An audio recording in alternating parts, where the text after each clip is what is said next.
नमस्कार दोस्तों, स्वागत है आप सभी का हमारे इस YouTube channel learn with Ganesh में। दोस्तों, हम कर रहे थे एनसीईआरटी सार संग्रह। जो जीएस मास्टर सर द्वारा जो टॉपिक्स दिए जा रहे हैं उन टॉपिक्स के बारे में हम पढ़ रहे थे। और आज मैं आप लोगों के लिए एपिसोड नंबर 9 लेकर आया हूं, जिसमें आज जितने भी 11 टॉपिक्स दिए गए हैं जीएस मास्टर सर द्वारा उन सबको हम यहाँ पर पढ़ेंगे। तो चलिए हम इस वीडियो को शुरू करते हैं और बात करते हैं आज का पहला टॉपिक, संघ एवं राज्य क्षेत्र। तो दोस्तों, भारत में संघ एवं राज्य क्षेत्र के बारे में जो वर्णन है वो भारतीय संविधान के अनुच्छेद 1 से 4 के बीच में किया गया है। ठीक है, तो अनुच्छेद 1 और क्लॉज 3 में भारत के राज्य क्षेत्र में निम्न क्षेत्र शामिल होंगे, और ये बताया गया है कि कौन कौन से क्षेत्र जो है भारत के राज्य क्षेत्र में शामिल होंगे। तो राज्यों के राज्य क्षेत्र, संघ के राज्य क्षेत्र एवं ऐसे अन्य राज्य क्षेत्र जो अर्जित किए जाएं, यानी कि जो दूसरे देशों से जीता जाए, उन क्षेत्रों को इसमें शामिल किया जाता है। नेक्स्ट है, भारतीय संघ के अंतर्गत किसी राज्य को सम्मिलित करने का अधिकार किसे प्राप्त है? तो वो है संसद को। संविधान के प्रथम अनुच्छेद के अनुसार भारत होगा, क्या होगा? राज्यों का एक संघ। आगे देखते हैं, भारत में कितने राज्य एवं कितने संघीय प्रदेश हैं? तो 28 राज्य और 8 संघीय प्रदेश हैं, जिसमें राष्ट्रीय राजधानी दिल्ली भी शामिल है। लोकसभा में केंद्र शासित प्रदेशों के लिए अधिकतम कितनी सीटें आरक्षित है? तो लोकसभा में अधिकतम केंद्र शासित प्रदेशों के लिए 20 सीटें आरक्षित है। 2 पृथक केंद्र शासित प्रदेशों के रूप में जम्मू कश्मीर का विभाजन कब किया गया? तो ये किया गया था 31 अक्टूबर 2019 को।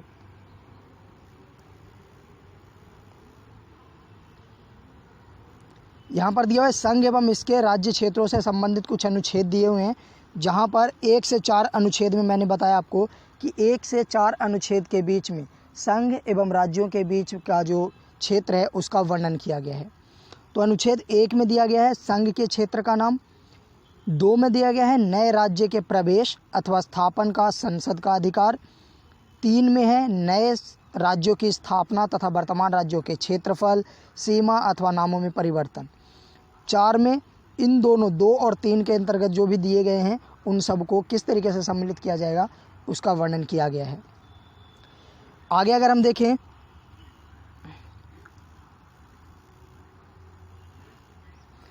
नए राज्य के गठन की शक्ति, नए राज्यों की गठन की शक्ति किसे प्राप्त है? तो संसद को।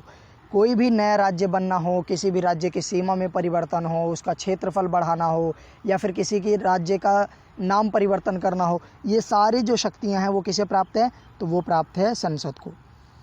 राज्यों के पुनर्गठन से संबंधित फजल अली आयोग ने का गठन किस वर्ष किया गया था? तो वर्ष 1953 में फजल अली आयोग का गठन किया गया था। भाषाई आधार पर भारत में सर्वप्रथम किस राज्य का गठन किया गया? तो वो आंध्र प्रदेश का गठन किया गया था 1953 में। राज्य पुनर्गठन आयोग 1 नवंबर 1956 को कितने राज्य तथा केंद्र शासित प्रदेश बनाए थे? तो राज्य पुनर्गठन आयोग द्वारा 14 राज्य और 6 केंद्र शासित प्रदेशों का गठन किया गया था। सिक्किम भारत का एक राज्य किस वर्ष बनाया गया था? तो ये बनाया गया था 1975 में, 36 यानी कि 36वें संविधान संशोधन के अंतर्गत। भारत में केंद्र शासित प्रदेशों का प्रशासन किसके द्वारा किया जाता है? यानी कि केंद्र शासित जो प्रदेश हैं वहाँ पर शासन किसके माध्यम से चलाया जाता है? तो वो चलाया जाता है राष्ट्रपति के द्वारा। पुडुचेरी और दिल्ली को अगर छोड़ दिया जाए तो अन्य जितने भी अब 6 केंद्र शासित प्रदेश हैं उन सभी में राष्ट्रपति शासन लागू होता है और राष्ट्रपति के द्वारा ही शासन वो चलाया जाता है।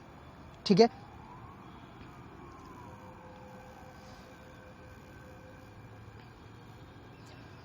जूनागढ़ रियासत को जनमत संग्रह के द्वारा, हैदराबाद को सैनिक कार्यवाही के द्वारा और जम्मू कश्मीर को विलय पत्र के द्वारा भारत में मिलाया गया था। तो ये तीनों चीज़ें ध्यान रखिएगा कि जूनागढ़ रियासत को जनमत संग्रह यानी कि लोगों से वोटिंग करवा के, हैदराबाद को सैनिक कार्यवाही के द्वारा, सैन्य कार्यवाही, और जम्मू कश्मीर को विलय पत्र के माध्यम से भारत में मिलाया गया था।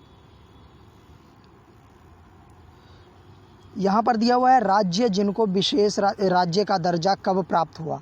भारत के जो राज्य हैं, क्योंकि जब भारत में राज्य पुनर्गठन आयोग का गठन किया गया था तो उस टाइम पर 14 राज्य मात्र थे, लेकिन अभी के टाइम पर वर्तमान समय में 28 राज्य हो चुके हैं। तो उन 14 राज्य जो नए बनाए गए उनका गठन कैसे कैसे और कब कब हुआ, तो इसके बारे में यहाँ पर दिया हुआ है। असम 1969 में इसका गठन किया गया। नागालैंड 1969 में। असम और नागालैंड दोनों का गठन 1969 में किया गया। हिमाचल प्रदेश 1971, मणिपुर 1972, मेघालय 1972 और त्रिपुरा 1972। यानी कि मणिपुर, मेघालय और त्रिपुरा ये तीनों जो है 1972 में नए राज्य बनाए गए।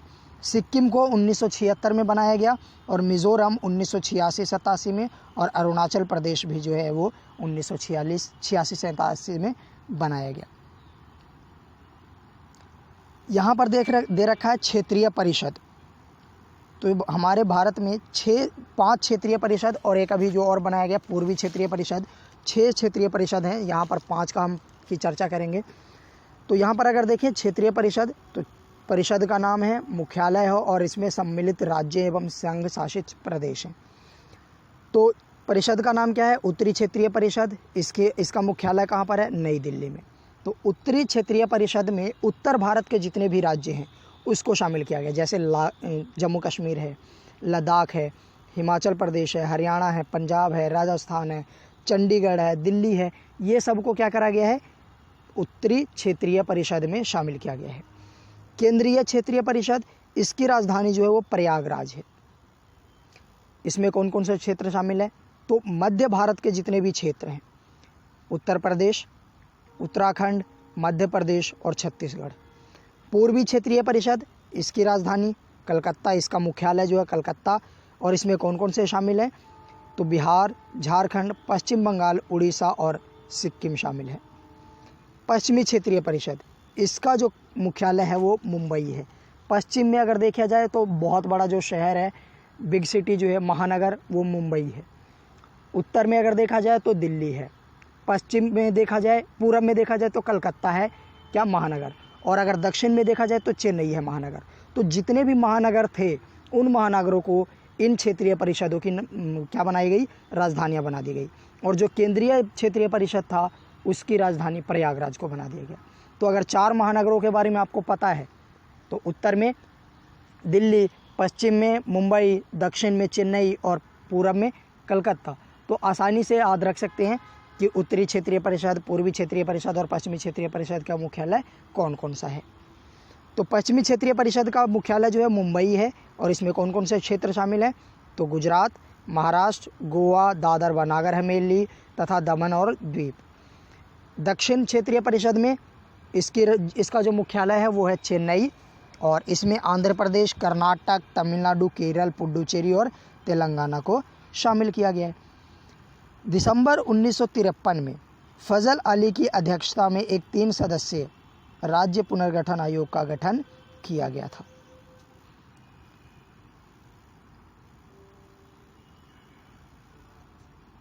चलिए, अब आता है इंडियन ज्योग्राफी का एक टॉपिक, जिसमें हम देखते हैं इंडियन ज्योग्राफी में क्या पढ़ना है आज। तो भारत में दक्षिणी पश्चिमी मानसून का समय सामान्यतः कब से कब तक होता है? तो दक्षिणी पश्चिमी मानसून जो है उसका जो समय होता है जून से सितंबर तक। भारत में मानसून का आगमन सबसे पहले किस राज्य में होता है? तो वो केरल राज्य में, क्योंकि वो समुद्री तट से घिरा हुआ है। भारत में नॉर्वेस्टर की उत्पत्ति कहाँ होती है? छोटा नागपुर पठार पर। तमिलनाडु में मानसून के सामान्य महीने कौन से हैं? तो नवंबर, दिसंबर।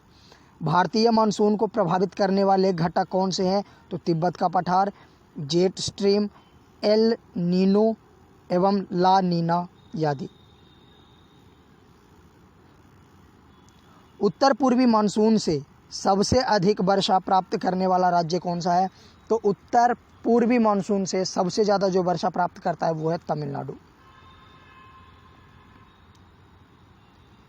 क्योंकि उत्तर और पूरब के सबसे दक्षिणी पार्ट में अगर देखोगे आप तो वो जो अरब सागर से हिंद महासागर बंगाल की खाड़ी से जो जुड़ा हुआ है वो यहीं पर है, तमिलनाडु ही राज्य है।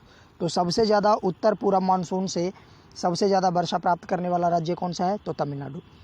भारत के किन क्षेत्रों में औसत वार्षिक वर्षा 200 मिलीमीटर होती है? जम्मू कश्मीर और पश्चिमी राजस्थान।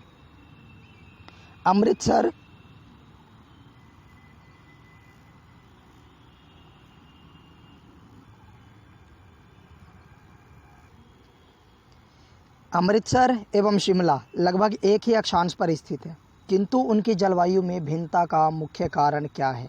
तो उनकी जलवायु में भिन्नता का मुख्य कारण जो है उनकी ऊंचाई में भिन्नता है। भारत में सर्वाधिक दैनिक तापांतर किस स्थान पर पाया जाता है? तो राजस्थान के मरुस्थलीय क्षेत्रों में भारत में सबसे ज़्यादा दैनिक तापांतर का अंतर देखने को मिलता है। भारत में मानसून के प्रस्फोट के लिए किसे उत्तरदायी माना जाता है? तो पूर्वी जेट प्रवाह को।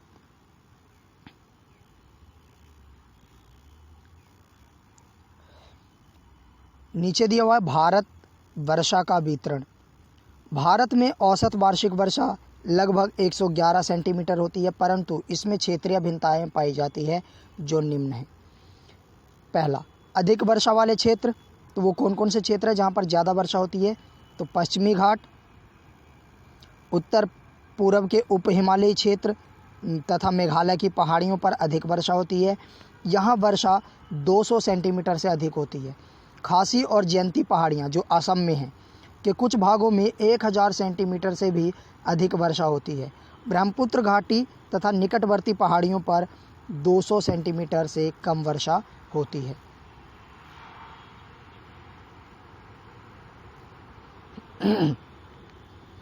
मध्य वर्षा वाले क्षेत्र गुजरात के दक्षिणी भाग, पूर्वी तमिलनाडु, उड़ीसा सहित उत्तर पूर्वी प्रायद्वीप, झारखंड, बिहार, उत्तर मध्य प्रदेश, उप हिमालय के क्षेत्र से लगा हुआ गंगा का उत्तरी मैदान, कच्छार घाटी और मणिपुर में 100 से 200 सेंटीमीटर के बीच वर्षा होती है। न्यून वर्षा वाले क्षेत्र जहां पर 50 से 100 सेंटीमीटर के बीच में वर्षा होती है वो कौन कौन से हैं? पश्चिमी उत्तर प्रदेश, दिल्ली, हरियाणा, पंजाब, जम्मू कश्मीर, पूर्वी राजस्थान, गुजरात तथा दक्कन के पठार। अल्प यानी कि सबसे कम वर्षा वाले क्षेत्र कौन से हैं जहां पर 50 सेंटीमीटर से भी कम वर्षा होती है? तो प्रायद्वीपीय भारत के कुछ भाग, विशेष रूप से आंध्र प्रदेश, कर्नाटक और महाराष्ट्र के वृष्टि छाया प्रदेश, व लद्दाख और पश्चिमी राजस्थान के अधिकतर भाग, इन क्षेत्रों में 50 सेंटीमीटर से भी कम वार्षिक वर्षा होती है। जेट स्ट्रीम क्षोभ मंडल के मध्य अक्षांशों में धरातल से 12 किलोमीटर ऊपर पश्चिम से पूर्व दिशा में चलने वाली प्रवाह का नाम है। ठीक है, तो ये था हमारा ज्योग्राफी का। आगे हम देखते हैं वर्ल्ड ज्योग्राफी का एक और पार्ट। तो चलिए देखते हैं भूकंप के प्रमुख कारण। भूकंप का जो मुख्य कारण है वो 4-5 मुख्य कारण होते हैं। जलवायु, ज्वालामुखी क्रिया, भ्रंश एवं संपीड़न की क्रिया, समस्थितिक समायोजन व भूसंतुलन, प्रत्यास्थन या पुनः संचलन क्रिया, या फिर प्लेट बर्तनी की क्रिया जिसको हम कहते हैं प्लेट टेक्टोनिक एक्शन। ये सारे जो हैं भूकंप के प्रमुख कारण माने जाते हैं। पृथ्वी के आंतरिक भाग में भूकंपीय तरंगों का संचरण। तो आप इसको थोड़ा अच्छे से ध्यान से समझिएगा।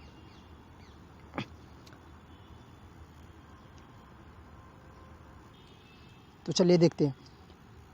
तरंगे जो हैं भूकंपीय तरंगे 3 प्रकार की होती हैं। एक तो होता है पी तरंगे, एक होता है एस तरंगे और एक होता है एल तरंगे। पी तरंगे को हम प्राइमरी वेव्स कहते हैं, एस तरंगों को हम सेकेंडरी, और एल तरंगे जो हैं ये धरातलीय तरंगे होती हैं। तो यहाँ पर देखते हैं जो एस तरंगे होती हैं, एस तरंगे कोर में प्रवेश नहीं करती हैं। पी तरंगे कोर में धीमी गति से गुजरती हैं। एस तरंगे जो हैं वो पृथ्वी के केंद्र में प्रवेश नहीं कर पाती हैं, कोर में जो है वो नहीं प्रवेश करती हैं, ये केवल ऊपरी सतह पर रहता है। और जो पी तरंगे हैं, पी तरंगे पृथ्वी के कोर में धीमी गति से गुजरती है, बहुत ही स्लो मोशन में ये धीरे गति से ये जाती है। और ये जो प्रत्यक्ष रूप से जो बाहर का जो क्रस्ट होता है, क्रस्ट में पी तरंगों का अभाव होता है। ठीक है, इसको आप यहाँ से देखिएगा थोड़ा तो ज़्यादा अच्छे से समझ में आएगा। प्राथमिक व लंबवत तरंगे किसे कहा जाता है? तो पी तरंगों को। एस तरंगे किस अन्य नाम से जानी जाती है? तो अनुप्रस्थ या गौण तरंगे। एस तरंगों को अनुप्रस्थ या गौण तरंगे भी कहते हैं, जिसको सेकेंडरी वेव्स हम कहते हैं। एल तरंगे, जिसको हम धरातलीय तरंगे, सरफेस और लॉन्ग पीरियड वेव्स कहते हैं, ये सबसे लंबे टाइम तक रहता है कि गति। हालांकि एल तरंगों की गति जो है वो सबसे कम होती है, परंतु तीव्रता जो है वो बहुत ज़्यादा होती है, जबकि पी तरंगों की गति अधिक होती है लेकिन तीव्रता कम होती है।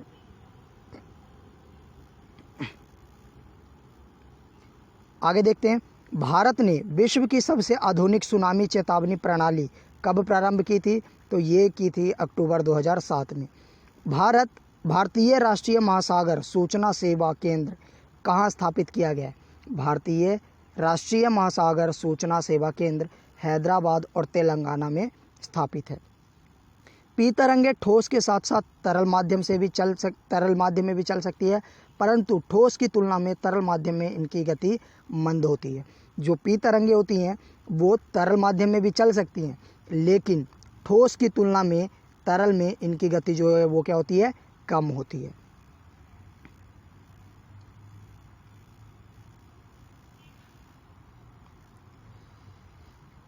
नेक्स्ट, भूकंपीय तरंगों की तीव्रता मापने वाले यंत्र को भूकंप लेखी या सिस्मोग्राफ कहा जाता है। भूकंप मापन के 3 स्केल हैं। रॉसी फोरेल स्केल, इस पैमाने पर 1 से 11 मापक रखे गए हैं। दूसरा है मार्केली स्केल, यह अनुभव आधारित पैमाना है, इसके 1 से 12 मापक रखे गए हैं।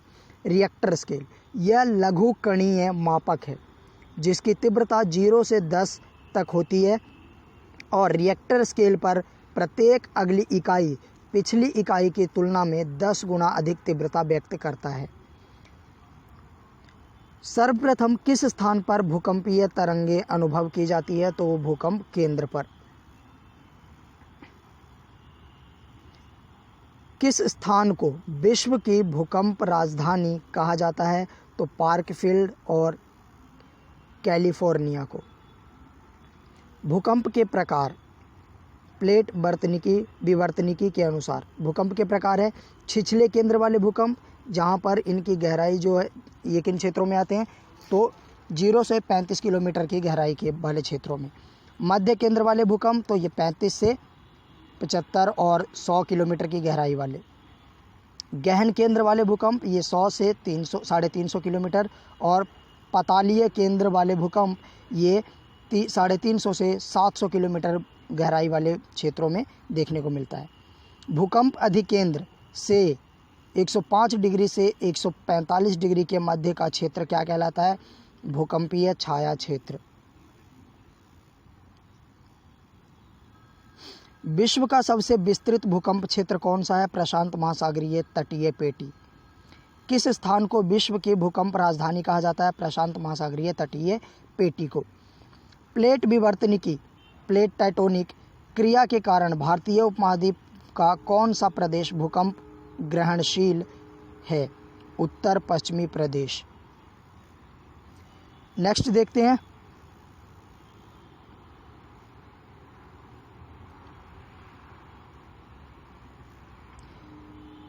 चेरनोबिल में स्थित परमाणु केंद्र में नाभिकीय दुर्घटना कब हुई थी? तो 26 अप्रैल 1986 को। प्रदूषक और उसके दुष्प्रभाव के बारे में, एनवायरनमेंट का ये टॉपिक है। तो एनवायरनमेंट का टॉपिक इससे पहले का जो है वो इससे पहले वाले वीडियो में कवर किया गया है। आज जो मिला है ये टॉपिक मिला है, तो इसको हम देखते हैं। अगर अभी तक आप हमारे चैनल पर नए हैं तो चैनल को सब्सक्राइब कर लीजिए और बेल आइकन को प्रेस करना मत भूलिएगा, ताकि आने वाली हर वीडियो का नोटिफिकेशन आपको मिलता रहे। यहाँ पर प्रदूषक और दुष्प्रभाव दे रखा है। कार्बन मोनोऑक्साइड, श्वास संबंधित रोग होता है इससे। नाइट्रोजन ऑक्साइड, केंद्रीय या तंत्रिका तंत्र संबंधी समस्याएं उत्पन्न होती है। धूलकण यकृत और वृक्क को क्षति पहुंचता है, और शीशा से कैंसर जैसी बीमारियां होने का खतरा बना रहता है। भारत की कौन सी नदी अपने प्रदूषकों के कारण जैविक मरुस्थल कहलाती है? दामोदर नदी। पेयजल में नाइट्रोजन की मात्रा अधिक होने से बच्चों में कौन सा रोग हो जाता है? ब्लू बेबी सिंड्रोम अथवा मिथैनोग्लोबोनिया। नाम इतना टिपिकल है, मिथैलोग्लोबोमीनिया। सिगरेट के धुएं में कौन सा प्रमुख प्रदूषक पाया जाता है? कार्बन मोनोऑक्साइड व बेंजीन। ग्रीन मफलर किस पर्यावरणीय समस्या से संबंधित है? ध्वनि प्रदूषण से। अधूरे प्रज्वलन के कारण कार में से कौन सी गैस निकलती है? Carbon monoxide. पॉलीथीन की थैलियाँ को नष्ट क्यों नहीं किया जा सकता? पॉलीमर से निर्मित होने के कारण।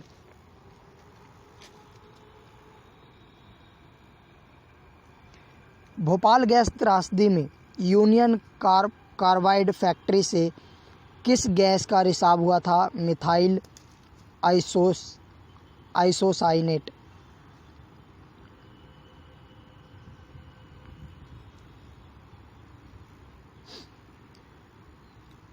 नेक्स्ट देखते हैं, इंसिनरेटर्स का प्रयोग किस लिए किया जाता है? कूड़े कचरे को जलाने के लिए। भारत में जल प्रदूषण निवारण तथा नियंत्रण अधिनियम किस वर्ष लागू किया गया था? वर्ष 1974 में। कौन सा ईंधन न्यूनतम वायु प्रदूषण करता है? हाइड्रोजन। सुपरसोनिक जेट विमानों से निकलने वाली कौन सी गैस ओजोन परत को क्षति पहुंचाती है? Nitrogen oxide. पाइथेनियम के पराग कणों से कौन सा रोग होता है? तो चर्म रोग एवं दमा।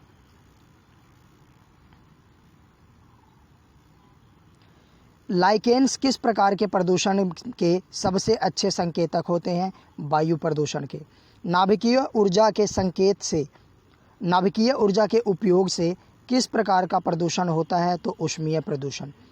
इंडोर वायु प्रदूषण की सर्वाधिक महत्वपूर्ण प्रदूषक रेडान गैस है। इससे फेफड़े का कैंसर एवं रक्त कैंसर होता है। तो ध्यान रखिएगा, फेफड़े का कैंसर और रक्त कैंसर किससे होता है? रेडान गैसों से। और इसका ये कहाँ से निकलता है? तो इंडोर वायु प्रदूषण से।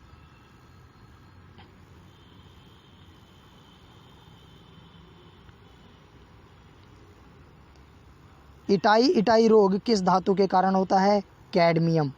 शीशा रहित पेट्रोल में उचित ऑक्टेन मान प्राप्त करने के लिए क्या मिलाया जाता है?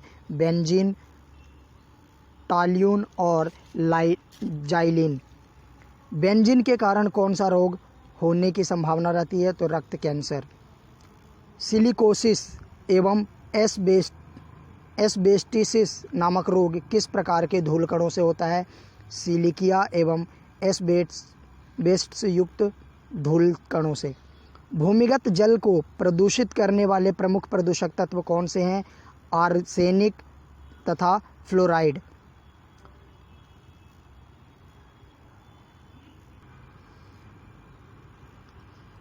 कोयला उद्योग में संलग्न व्यक्तियों को सामान्यतः कौन सा रोग होता है? तो न्यूकोमोनियासिस। भारत में प्राय सभी अपमार्जकों में किस पदार्थ की अधिकता पाई जाती है? भारत में सभी अपमार्जकों में किस पदार्थ की अधिकता पाई जाती है? तो फॉस्फेट की। किस उद्योग में संलग्न लोगों में बिसिनोसिस रोग से ग्रस्त हो जाने का जोखिम रहता है? तो कपड़ा उद्योग। जल में कार्बनिक यौगिकों का मापन सामान्यतः किस पद्धति से किया जाता है? तो क्रोमेटोग्राफी। ब्लैकफुट नामक रोग किस कारण होता है? पेयजल में आर्सेनिक की अधिकता के कारण। किस पादप को जलीय विषाक्त पदार्थों के अवशोषक के रूप में जाना जाता है? तो जलकुंभी को। ग्लोबल वार्मिंग के फलस्वरूप जलवायु में होने वाले परिवर्तन के मापन कैसे किया जाता है? तो रेडियो सक्रिय फोर्सिंग के द्वारा।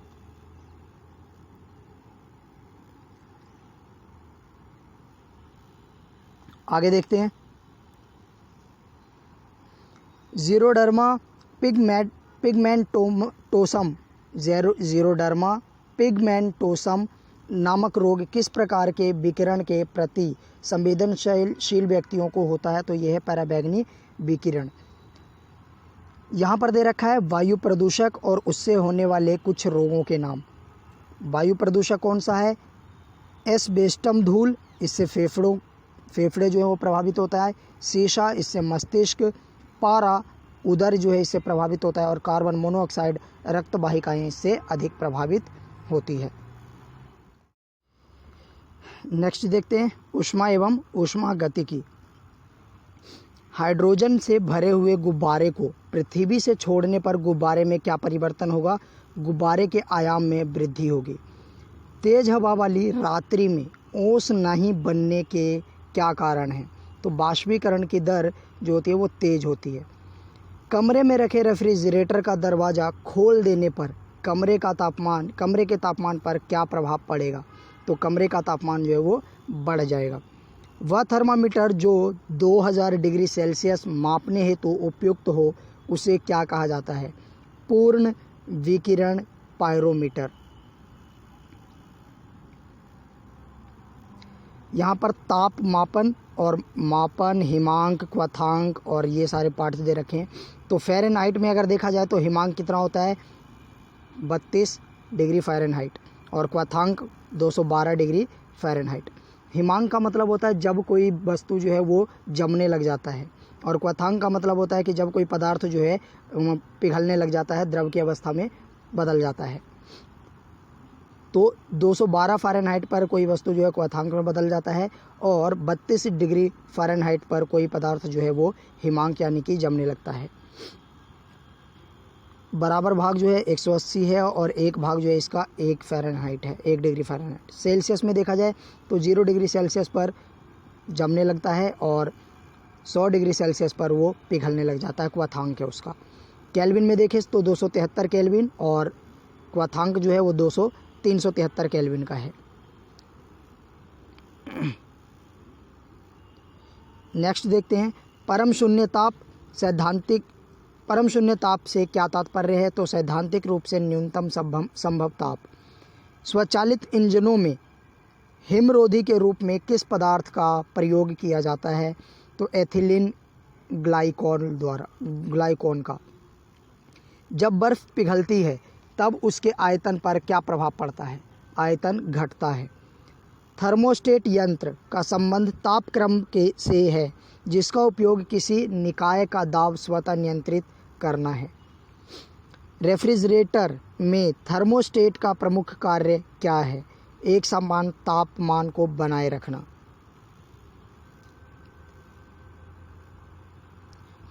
रेफ्रिजरेटर में खाद्य पदार्थों को ताज़ा रखने हेतु कितना तापमान आवश्यक है? -4 डिग्री सेल्सियस, 4 डिग्री सेल्सियस। स्वस्थ मनुष्य के शरीर में का सामान्य तापमान कितना होता है? तो 37 डिग्री सेल्सियस या फिर 310 केल्विन। उबलते जल की तुलना में भाप से हाथ अधिक जलता है, इसका क्या कारण है? भाप में गुप्त ऊष्मा होती है।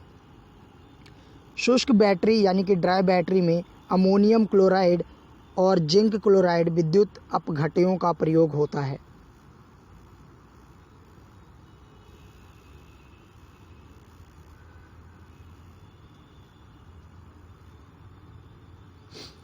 पानी में साधारण नमक मिलाने पर पानी का क्वथांक बिंदु बढ़ जाएगा तथा हिमांक बिंदु घट जाएगा।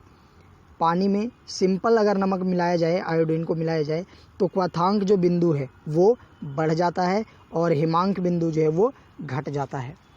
सेंटीग्रेड एवं फ़ारेनहाइट तापक्रम कितने डिग्री पर एक समान होता है? तो ये होता है 40 डिग्री सेल्सियस पर। शीशे की छड़ जब भाप में रखी जाती है तो इसकी लंबाई पर क्या प्रभाव पड़ता है? लंबाई बढ़ जाती है। सर्दियों में लोहे के टुकड़े और लकड़ी के टुकड़े को छूने पर लोहे का टुकड़ा ठंडा क्यों लगता है? क्योंकि लकड़ी की तुलना में लोहा ऊष्मा का अधिक सुचालक है।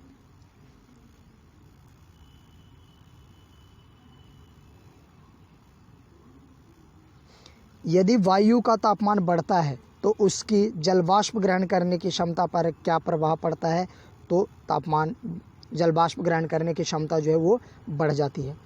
पदार्थ की ऊष्माधारिता किस पर निर्भर करती है? तो पदार्थ की विशिष्टीय ऊष्मा पर। साफ मेघ रहित रातों की तुलना में मेघाच्छादित रातें अपेक्षाकृत अधिक गर्म होती है, क्योंकि बादल पृथ्वी तथा हवा से ऊष्मा के विकिरण को रोकती है।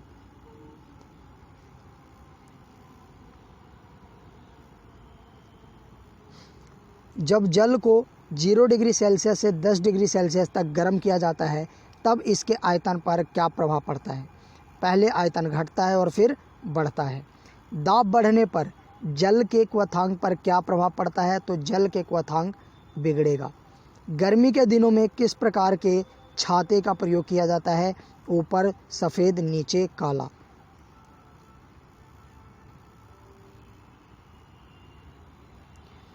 रेल की 2 पटरियां जोड़ते समय मध्य में थोड़ी जगह क्यों छोड़ी जाती है? पटरियों को ऊष्मीय प्रसार के लिए स्थान रखने के लिए। प्रेशर कुकर के अंदर का उच्चतम तापमान निर्भर करता है ऊपर के छेद के क्षेत्रफल एवं उस पर रखे गए वजन पर।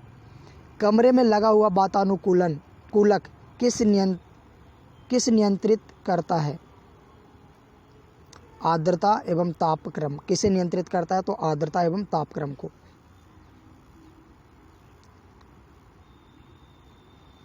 चालन के अनुप्रयोग। शीत ऋतु में लकड़ी व लोहे का तापमान समान होने पर भी लोहे की कुर्सी अधिक ठंडी लगती है। चीनी मिट्टी के प्याले में चाय पीना धातु के प्याले में चाय पीने से अधिक आसान होता है, क्योंकि धातु जो है ऊष्मा का ज़्यादा अच्छा सुचालक है, इसलिए धातु की जो कप होती है वो ज़्यादा गर्म हो जाती है और मिट्टी की जो होती है वो उसकी ऊष्मा को सोख लेता है, तो हमारे जो हाथ है वो कम जलते हैं। अधातु, नॉन मेटल।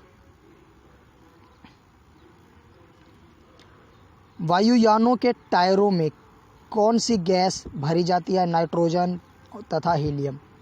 गर्म गैस के गुब्बारे में हीलियम को हाइड्रोजन की अपेक्षा अधिक वरीयता क्यों दी जाती है? क्योंकि हीलियम वायु के साथ विस्फोट मिश्रण नहीं बनाती है। अश्रु गैस, टीजर गैस किसे कहा जाता है? अमोनिया को। भारी जल का रासायनिक सूत्र क्या है? Deuterium oxide D2O। भारी जल का में हाइड्रोजन के स्थान पर कौन सा परमाणु होता है? तो ड्यूटेरियम।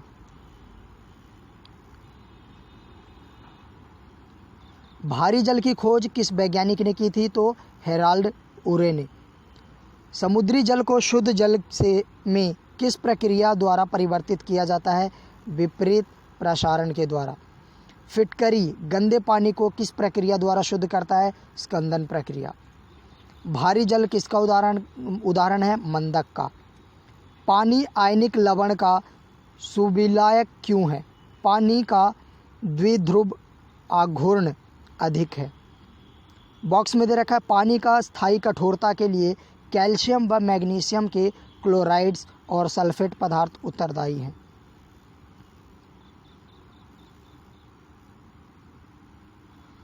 क्वार्ट्ज का रासायनिक नाम क्या है? Sodium silicate. भार के अनुसार जल में हाइड्रोजन कितने प्रतिशत होता है? तो 11.11%। द्रव्यमान की दृष्टि से जल में हाइड्रोजन 11%, ऑक्सीजन 89% होती है, जबकि परमाणुविक दृष्टि से हाइड्रोजन 67% और ऑक्सीजन 33% होती है।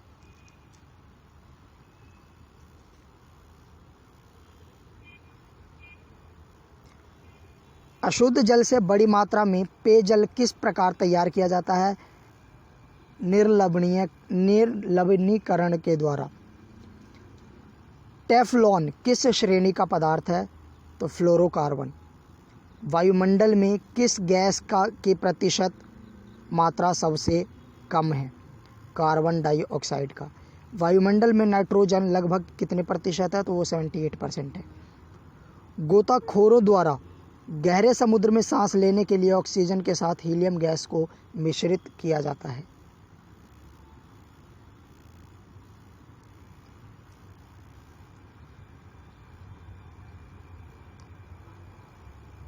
सल्फर हेक्साफ्लोराइड का अणु का आकार कैसा होता है? अष्टफलकीय।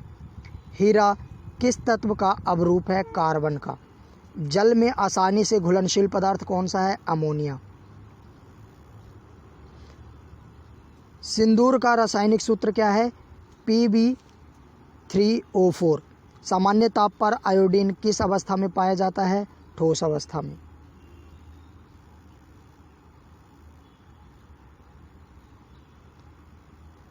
बॉक्स में दे रखा है भारी मशीनों को उपयोग के लिए ग्रेफाइट स्नेहक का उपयोग किया जाता है। पेंसिल का लेड किस पदार्थ का बना होता है? तो वो होता है ग्रेफाइट का। किस प्रकार के कोयले में कार्बन की मात्रा सर्वाधिक होती है? तो एंथ्रासाइट कोयला में। किस प्रकार के कोयले में कार्बन का अंश निम्नतम होता है? लिग्नाइट में। हैलोजनों में सबसे अधिक अभिक्रियाशील तत्व कौन सा है? फ्लोरीन। वह हैलोजन जिनका प्रयोग पीड़ाहारी की तरह किया जाता है? ब्रोमीन का।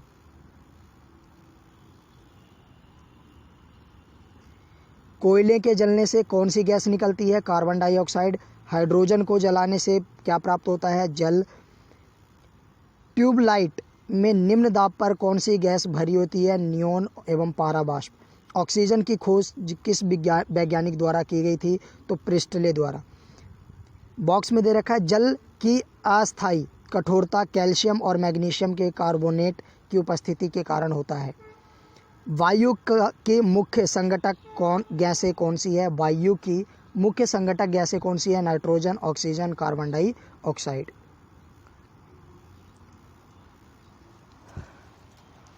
ये आ जाता है अब हमारा मेडिवल हिस्ट्री का एक पार्ट, जिसमें आज हम पढ़ेंगे दिल्ली सल्तनत, स्थापत्य कला एवं साहित्य। तो चलिए शुरू करते हैं। दिल्ली का वह सुल्तान जिसने अपनी आत्मकथा लिखी? फिरोज शाह तुगलक। अलाई दरवाज़ा का निर्माण किस सुल्तान ने करवाया था? अलाउद्दीन खिलजी ने। कुतुब मीनार की 5वीं मंजिल का निर्माण किस सुल्तान ने करवाया था? फिरोज शाह तुगलक ने। तूती हिंद के नाम से अमीर खुसरो का जन्म हिंद के नाम से विख्यात अमीर खुसरो का जन्म पटियाला एटा में हुआ था तथा वे कवि, इतिहासकार एवं संगीतज्ञ थे।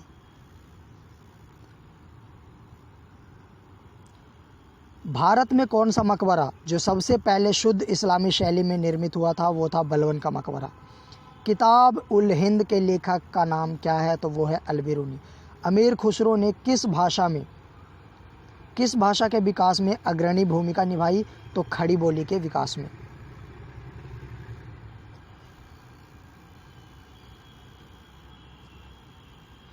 यहाँ पर दे रखा है सल्तनत काल में महत्वपूर्ण निर्माण कार्य। इधर प्रमुख इमारतें हैं और इधर निर्माता है। कुतुब मीनार का निर्माण जो है कुतुबुद्दीन ऐबक ने करवाया। कुतुब उल इस्लाम मस्जिद का निर्माण भी कुतुबुद्दीन ऐबक ने करवाया।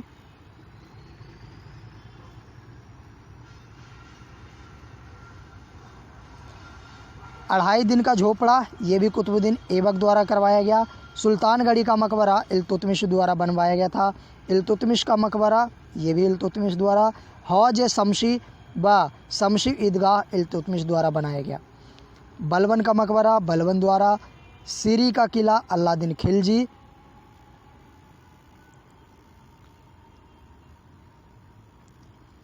हौज ए अलाई अलाउद्दीन खिलजी द्वारा। जमात खाना मस्जिद ये भी अलाउद्दीन खिलजी द्वारा। हज़ार सितून अलाउद्दीन खिलजी के द्वारा बनवाया गया। अलाई दरवाज़ा ये भी अलाउद्दीन खिलजी के द्वारा। ऊखा मस्जिद ये मुबारक शाह खिलजी के द्वारा बनाया गया। तुगलकाबाद का किला जो है ये बनाया गया था गयासुद्दीन तुगलक द्वारा। गयासुद्दीन तुगलक का मकबरा जो है मोहम्मद बिन तुगलक के द्वारा बनाया गया था। लाहौर को भारत में फ़ारसी भाषा के प्रयोग व प्रसार के प्रथम केंद्र के रूप में जाना जाता है। यहाँ पर ग्रंथ हैं और उसके लेखक का नाम लिखा हुआ है। मैं एक बार इसको रीड कर देता हूँ, इसको याद करना पड़ेगा आपको। यहाँ पर ग्रंथ के नाम दे रखा है और इधर लेखक का नाम है। संगीत राज राणा कुंभा द्वारा, रंगमाला पुंडीरक विट्ठल द्वारा, ताजुल मासिर हसन निजामी द्वारा, तारीख़ दिल्ली खुसरो द्वारा, तारीख़ मुहम्मदी मोहम्मद बिहमद खान द्वारा, तारीख़ हिंद अलबिरूनी द्वारा, तारीख़ मुबारक शाही याहिया बिन अहमद सरहिंदी द्वारा, फतवा जहादारी जियाउद्दीन बरनी द्वारा, खजाइन उल फुतूह अमीर खुसरो द्वारा, तारीख़ फ़िरोज़ शाही शम्स सिराज अफ़ीफ़ द्वारा, तुगलकनामा अमीर खुसरो द्वारा, फतवा फ़िरोज़ शाह द्वारा, तारीख़ यामिनी उत्वी द्वारा लिखा गया और तारीख़ नासिरी मिनहाज द्वारा लिखा गया, मिनहाज उस सिराज द्वारा। रहला जो है वो इब्न बतूता के द्वारा लिखी गई पुस्तक है।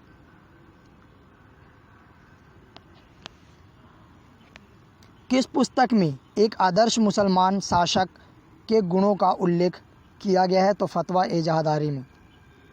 दिल्ली के सुल्तानों ने किस भाषा को संरक्षण प्रदान किया? फ़ारसी भाषा को। हिंदू मुस्लिम गान वाद्यों का सर्वश्रेष्ठ मिश्रण किस संगीत वाद्य यंत्र में को माना जाता है? तो सितार को। अमीर खुसरो एवं शेख निजामुद्दीन औलिया ने दिल्ली के 7 सुल्तानों का शासनकाल देखा था। तो किन्होंने 7 सुल्तानों का शासनकाल देखा? अमीर खुसरो और शेख निजामुद्दीन औलिया ने। नवीन फ़ारसी काव्य शैली सबा के हिंदी अथवा हिंदुस्तानी शैली का जन्मदाता किसे कहा जाता है? अमीर खुसरो को। संगीत यंत्र तबला का आविष्कार किसने किया? अमीर खुसरो ने। किस राजपूत शासक ने संगीत पर एक पुस्तक की रचना की थी? राणा कुंभा ने। अगला है प्रमुख किसान एवं जनजातीय विद्रोह। यह है मॉडर्न हिस्ट्री का, जिसमें देखेंगे प्रमुख किसान विद्रोह एवं जनजातीय विद्रोह। 19वीं शताब्दी के दौरान होने वाली बहावी आंदोलन का मुख्य केंद्र क्या था? पटना। 1857 की क्रांति के पश्चात बंगाल में कौन सा विद्रोह हुआ था? तो वो हुआ था नील विद्रोह 1859-60 में। आदिवासी नेता को जगत पिता के नाम से किसे जाना जाता है? वो है बिरसा मुंडा। संथाल विद्रोह 1855-56 का नेतृत्व सिद्धू एवं कान्हू ने किया था। इस विद्रोह को हूल विद्रोह के नाम से भी जाना जाता है। वंदे मातरम गीत के रचयिता कौन थे? तो बंकिम चंद्र चटर्जी। सन्यासी विद्रोह का उल्लेख बंकिम चंद्र चटर्जी के किस उपन्यास में किया गया था? तो आनंद मठ में। हो विद्रोह कब हुआ था? तो 1820-21 के मध्य में। संभलपुर में हुए अनेक ब्रिटिश विरोधी विद्रोहों का नेता कौन था? तो सुरेंद्र साई। महाराष्ट्र में समोसी कृषक जत्था की स्थापना वासुदेव बलवंत फड़के ने स्थापित किया था। कूका आंदोलन किसने संगठित किया था? गुरु राम सिंह ने।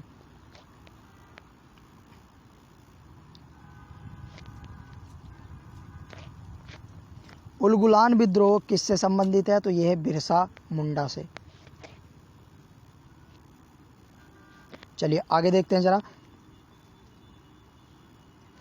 बिरसा मुंडा किस राज्य से संबंधित थे? तो बिरसा मुंडा जो है वो झारखंड राज्य से संबंधित थे। नील कृषकों की दुर्दशा पर रचित नाटक नील दर्पण का लेखक दीनबंधु मित्र थे। पागलपंथी विद्रोह का प्रमुख क्षेत्र कौन सा था? तो शेरपुर से गारो पहाड़ियाँ तक। यानी कि पागलपंथी जो विद्रोह हुआ था वो किस क्षेत्र में हुआ था? तो शेरपुर से गारो पहाड़ियों के बीच में। फराइजी विद्रोह का नेता कौन था? दादू मियाँ। छोटा नागपुर जनजाति विद्रोह कब हुआ? 1820 में। मुंगेर के बड़हिया ताल विद्रोह का उद्देश्य क्या था? बकास्त भूमि की वापसी की मांग। कोल विद्रोह का नेतृत्व किसने किया था? बुद्धो भगत ने।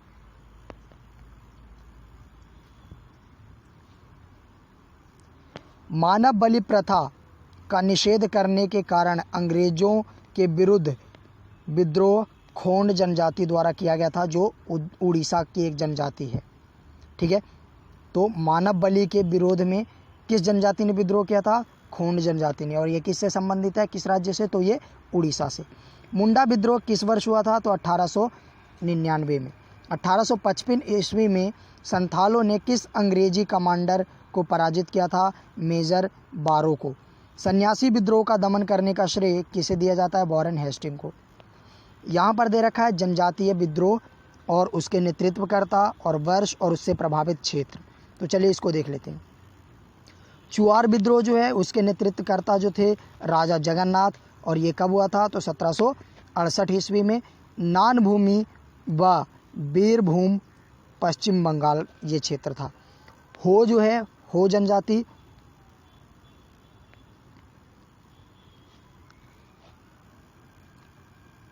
ये इसके जो नेतृत्वकर्ता थे चार पराहर्त, राजा पराहर्त, और इसमें जो है 1820, 22 और 32 में ये आंदोलन हुआ था।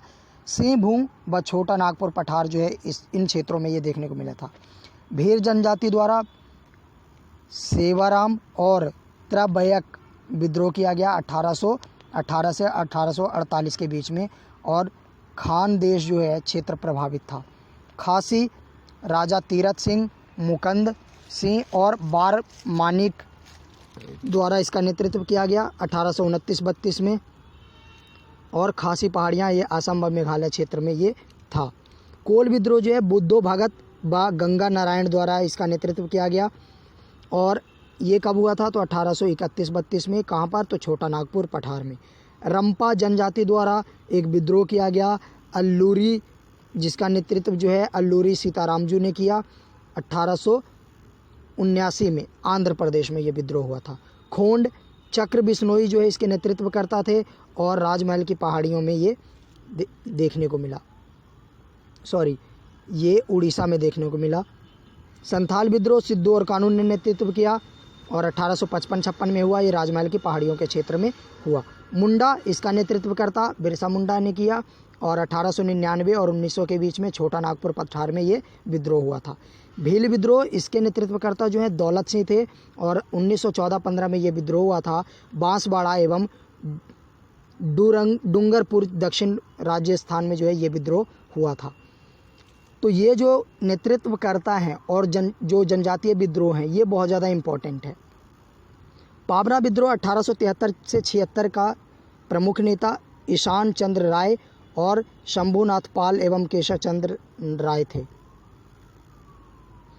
आज का हमारा जो ये लास्ट टॉपिक है मुद्रास्फीति एवं बैंकिंग, मुद्रास्फीति एवं मौद्रिक नीति। चलिए इसके बारे में थोड़ा सा पढ़ लेते हैं।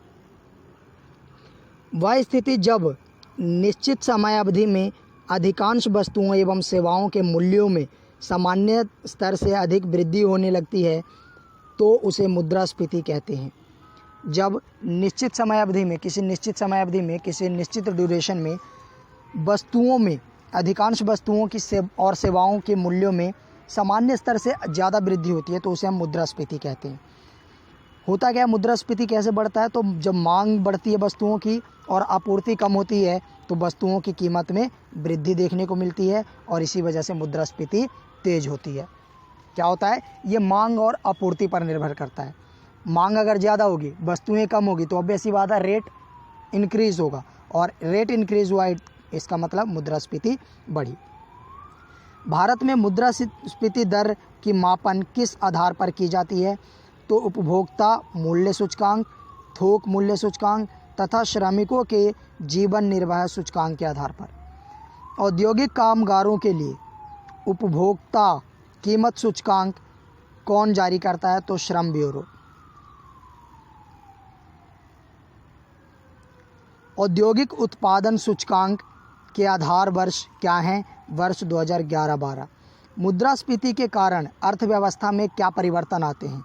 वस्तुओं के मूल्य में वृद्धि होती है तथा मुद्रा के मूल्य में कमी आती है। जब मुद्रास्फीति बढ़ती है तो वस्तुओं के मूल्य में क्या होता है? वृद्धि होती है, यानी महंगाई बढ़ती है, और महंगाई बढ़ने के कारण मुद्रा यानी कि जो हमारी करेंसी है उसका जो वैल्यू है वो कम होता है। फिलिप्स वक्र क्या दर्शाता है? मुद्रास्फीति एवं बेरोजगारी दर के मध्य संबंध। अप्रैल 2014 से पहले थोक मूल्य सूचकांक भारतीय रिजर्व बैंक द्वारा भारतीय मौद्रिक नीतियों का निर्धारण मानक था, लेकिन उर्जित पटेल समिति की सिफारिश के पश्चात इसे बदलकर उपभोक्ता मूल्य सूचकांक कर दिया गया। पहले थोक मूल्य सूचकांक कहा जाता था, अब इसको जो है उपभोक्ता मूल्य सूचकांक कहा जाता है। वाणिज्यिक बैंक सरकार को किस माध्यम से उधार देता है? सर्वाधिक सरलता अनुपात के माध्यम से।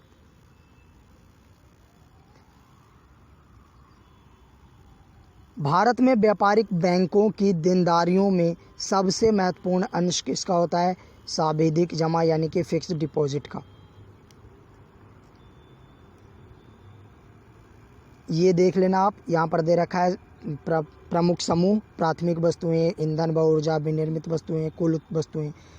हेलीकॉप्टर मुद्रा की अवधारणा का प्रतिपादन सर्वप्रथम अमेरिकी अर्थशास्त्री मिल्टन फ्रीडमैन ने किया था। चलिए हम आगे देखते हैं। वह स्थिति जब मुद्रास्फीति एवं मुद्रा संकुचन की अवस्था साथ साथ उपस्थित हो उसे क्या कहते हैं? तो इसे कहते हैं स्क्यूफ्लेशन। क्या कहते हैं? स्क्यूफ्लेशन। मुद्रास्फीति एवं मंदी की एक साथ उपस्थिति क्या दर्शाती है? गतिहीन स्फीति को। ऋण की सीमाओं में परिवर्तन करना साख नियंत्रण के किस रीति के द्वारा संभव है? तो गुणात्मक साख द्वारा। अब स्फीति के कारण बाजार पर क्या प्रभाव पड़ता है? वस्तुओं एवं सेवाओं के सामान्य कीमत स्तर में सतत गिरावट आती है। भारत सरकार द्वारा प्रत्येक 5 वर्ष में एक मुद्रास्फीति लक्ष्य निर्धारित करने का प्रावधान किया गया है। इस लक्ष्य के तहत 5 अगस्त 2016 से 31 मार्च 2021 तक की अवधि के लिए 4% उपभोक्ता मूल्य सूचकांक निर्धारित किया गया है, जिसमें +2 या -2 का अर्थात अधिकतम 6% या न्यूनतम 2% का उतार चढ़ाव हो सकता है। स्थायी मुद्रास्फीति की गणना में शामिल नहीं किया जाता खाद्य पदार्थ एवं ईंधन घटकों को। मौद्रिक नीतियों की समीक्षा कितने अंतराल पर की जाती है? तो वो होता है प्रत्येक 2 माह के अंतराल पर। नकद आरक्षित अनुपात और खुला बाजार कार्यवाही साधन है किसका? मौद्रिक नीति के। मौद्रिक नीति का निर्माण भारत के किसके द्वारा किया जाता है? भारतीय रिजर्व बैंक के द्वारा। यहाँ पर आता है रेपो दर का नियमन कौन करता है? तो भारतीय रिजर्व बैंक। यहाँ पर 2 टर्म आता है, एक होता है रेपो दर, रेपो रेट, और एक होता है reverse repo rate. Repo rate और रिवर्स रेपो रेट, तो ये दोनों टर्म क्या है? रेपो रेट का मतलब होता है कि वो दर जिस दर पर बैंक अन्य बैंकों को ऋण उपलब्ध कराती है, पैसा देती है, क्योंकि सारे जो बैंकें हैं वो उनका संचालन रिजर्व बैंक द्वारा किया जाता है, और जब अन्य बैंकों को पैसों की ज़रूरत होती है अपने सभी काम को करने के लिए, तो वो क्या करती है? रिजर्व बैंक से उधार लेती है, और उस उधार पर जितना भी ब्याज लगता है जो बैंक द्वारा उधार लिया गया, उस उधार पर लगने वाले ब्याज को ही रेपो रेट कहा जाता है। और रिवर्स रेपो रेट क्या होता है कि जब अन्य बैंकों के पास पैसा ज़्यादा होता है तो वो क्या करते हैं? अपने पैसे को रोज़ाना का काम करने के बाद जो पैसा बचता है वो क्या करता है? रिजर्व बैंक में जमा कर देते हैं। इससे क्या होता है कि रिजर्व बैंक द्वारा जो ब्याज उनको मिलता है अन्य बैंकों को, उसको कहते हैं रिवर्स रेपो रेट। तो रेपो रेट क्या है कि रेपो रेट होता है रिजर्व बैंक द्वारा अन्य बैंकों से लिए जाने वाला ब्याज, है ना। और रिवर्स रेपो रेट क्या होता है कि अन्य बैंकों को दिया जाने वाला ब्याज, ठीक है। जो पैसा जमा करते हैं और उसके ऊपर जितना ब्याज अन्य बैंकों को देते हैं उसको रिवर्स रेपो रेट कहते हैं, ठीक है। तो चलिए, जब भारतीय रिजर्व बैंक नगद आरक्षित अनुपात में वृद्धि की घोषणा करता है तो इसका क्या तात्पर्य है? वाणिज्यिक बैंकों के पास उधार देने के लिए मुद्रा की कमी होगी। तो चलिए, आज का हमारा टॉपिक यहीं पर समाप्त होता है। मिलेंगे हम नेक्स्ट वीडियो में, तब तक के लिए बाय।